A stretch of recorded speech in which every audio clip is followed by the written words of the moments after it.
Oh my God, this is 100 metres from my house. Secret millionaire Tony Banks went undercover in Anfield.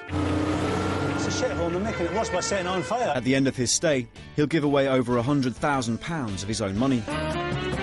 Tony Banks is the chairman of the Bauhaus Group. Now, that's one of Scotland's biggest care home companies. 27 years ago, Tony served in the Falklands as a young paratrooper. Since his war experience, Tony Banks has gone on to unprecedented success.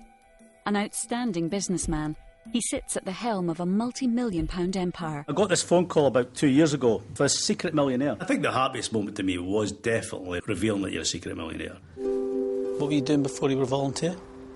I was in the army. I served 6.5 years. I was medically discharged. Got to a certain low back in 2004 where I tried to commit suicide. Does it bring back some memories to you? It's okay, mate.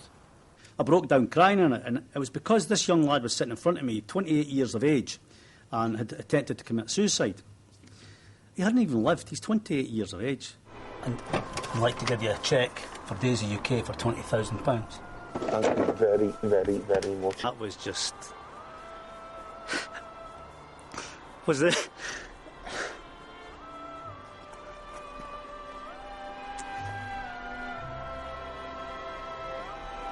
That was the best. Making the programme allowed me to go back to the Falklands.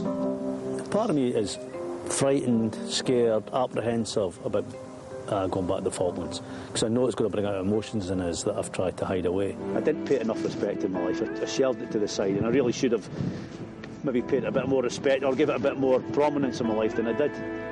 When we were doing the prisoner handle in Port Stanley, we used to round the Argentinian prisoners up, ready to put them on the boats to go back to Argentina. They weren't allowed to take anything back onto the ships apart from the clothes they stood in. I spotted this chap holding a black box, and I was quite intrigued by this, so I went over and called him out and opened up the box, and to my surprise there was a trumpet. And I thought that'd be a really unusual sort of war trophy. For years I've had this trumpet and always wondered about the chap that I took it from. And I always thought it'd be quite a good gesture to find him, to try and find him and give this trumpet back.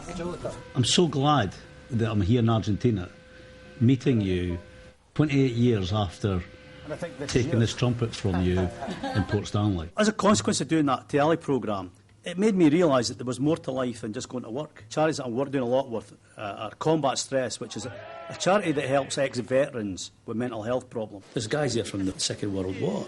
You can all see that they're definitely getting something out of this charity. Personally, I feel good about that. Aspire to inspire, or you're going to expire.